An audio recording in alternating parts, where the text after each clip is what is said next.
دعا قبول ہونے کی کرامت۔ ایک مرتبہ کا ذکر ہے کہ حضرت جنید بغدادی رحمۃ اللہ علیہ نے ارشاد فرمایا کہ میں نے ایک درویش کو جنگل میں بیٹھے ہوئے دیکھا۔ وہ نہایت تکلیف دہ جگہ پر بیٹھا ہوا تھا۔ میں نے اس سے پوچھا کہ اے بھائی، تم یہاں ایسی سخت جگہ پر اس طرح آرام سے کیوں بیٹھے ہوئے ہو؟ اس نے کہا کہ میرا ایک وقت تھا جو یہاں پر ضائع ہو گیا ہے، اس لیے اب یہاں پر بیٹھ کر غم کھاتا ہوں۔ میں نے دریافت کیا کہ تم کتنے عرصے سے یہاں پر ہو؟ وہ کہنے لگا 12 برس سے یہاں پر بیٹھا ہوا ہوں۔ اب اگر شیخ کی توجہ مجھ پر ہو جائے تو مجھے کامیابی مل جائے اور میرا وقت حاصل ہو جائے۔ حضرت جنید بغدادی رحمۃ اللہ علیہ ارشاد فرماتے ہیں کہ میں وہاں سے روانہ ہوا اور حج ادا کرنے کے بعد اس کے حق میں دعا مانگی، جو بارگاہ الہی میں قبول ہوئی اور اسے کامیابی مل گئی۔ واپسی کے سفر میں اسے وہیں پر بیٹھا ہوا دیکھا تو میں نے اس سے پوچھا، اے بھائی، اب تو تمہیں وقت مل گیا ہے، اب کیوں نہیں یہاں سے گئے؟ کہنے لگا، اے شیخ، میں نے قدامت اختیار کی ہے جو وحشت کی جگہ تھی، اور جس جگہ پر میں نے سرمایہ کھو دیا تھا وہ مل گیا، تو اب کیا روا ہے کہ جس جگہ سے سرمایہ ملا ہے اس جگہ کو چھوڑ کر چلا جاؤں؟ میرے لیے تو یہ انس کی جگہ ہے، آپ تشریف لے جائیں، اس لیے کہ میں اپنی مٹی اس جگہ کی مٹی میں ملاؤں گا اور قیامت کے دن اسی مٹی سے اٹھوں گا، اس لیے میرے انس کا سرمایہ اور سرور کا مقام ہے۔ شرابی راہ راست پر آ گئے۔ ایک مرتبہ کا ذکر ہے کہ حضرت جنید بغدادی رحمۃ اللہ علیہ مسجد میں تشریف فرما تھے۔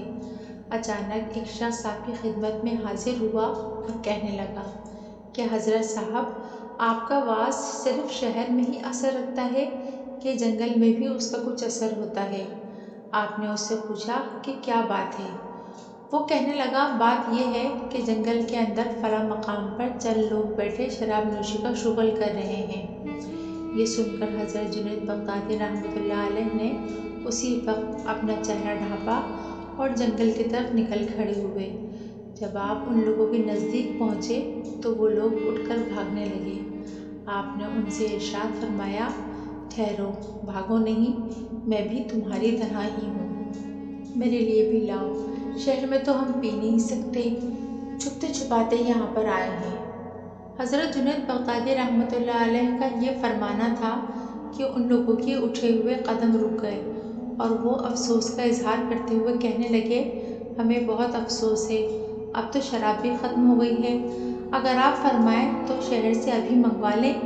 آپ نے ارشاد فرمایا کہ تم لوگوں کو ایسی کوئی بات نہیں آتی کہ جس سے خود بخود شراب آ جایا کرے؟ انہوں نے کہا، جناب، ہم میں تو یہ کمال نہیں ہے۔ حضرت جنید بغدادی رحمۃ اللہ علیہ نے فرمایا، اچھا تو پھر آؤ، میں تم کو ایک ایسی بات سکھا دوں کہ جس سے خود بخود شراب آ جایا کرے، پھر تم لوگ اس شراب کا مزہ دیکھو۔ وہ لوگ یہ سن کر بڑے حیران ہوئے۔ حیرت کے عالم میں انہوں نے کہا، ایسا کمال تو آپ ضرور ہمیں بتائیں۔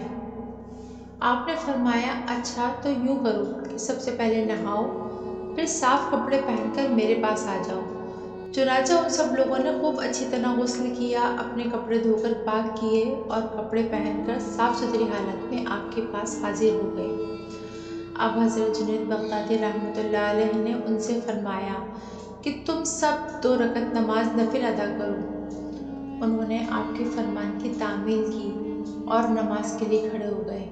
جب وہ لوگ نماز پڑھنے میں مشغول تھے تو حضرت جنید بغدادی رحمۃ اللہ علیہ نے قبلہ رو ہو کر دعا مانگی، اے اللہ، تو بڑا غفور الرحیم ہے، میرا تو اتنا ہی کام تھا کہ میں نے ان کو تیری بارگاہ میں کھڑا کر دیا، اب تجھے اختیار ہے، چاہے تو ان کو گمراہ رکھ یا ان کو ہدایت کی راہ دکھا۔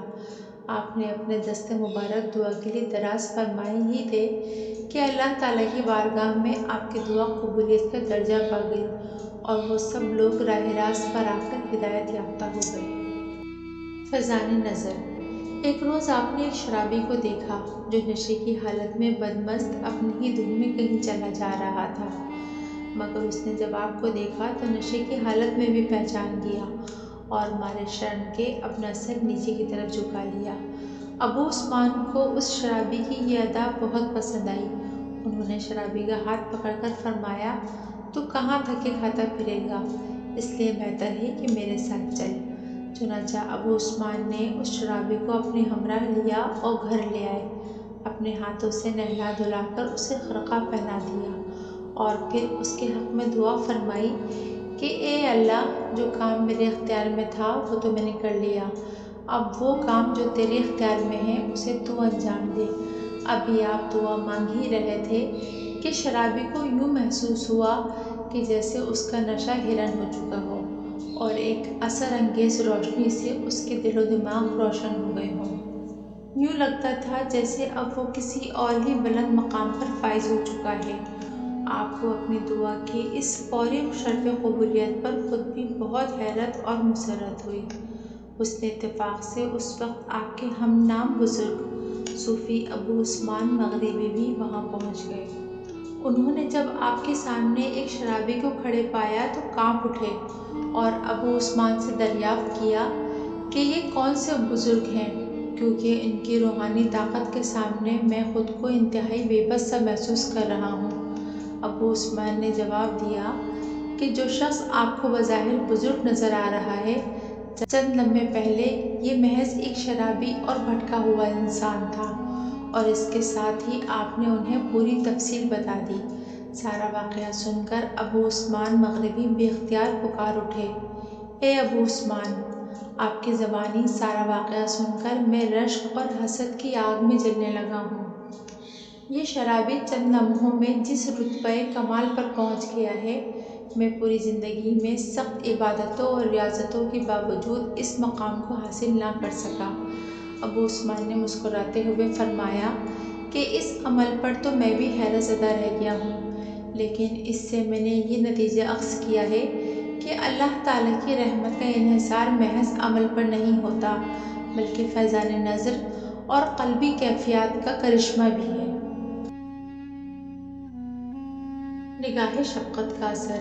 حضرت شجاع کرمانی رحمۃ اللہ علیہ کے یہاں لڑکا پیدا ہوا تو اس کے سینے پر سبز حروف میں اللہ جل شانہ تحریر تھا، لیکن جب شعور کی عمر کو پہنچا تو لہو و لعب میں مشغول رہ کر بربط پر گانا گایا کرتا تھا۔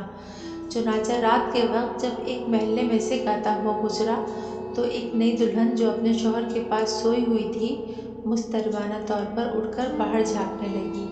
دریں اثنا جب شوہر کی آنکھ کھلی تو بیوی کو اپنے پاس نہ پا کر اٹھا اور بیوی کے پاس پہنچ کر اس لڑکے سے مخاطب ہو کر کہا، شاید ابھی تیری توبہ کا وقت نہیں آیا۔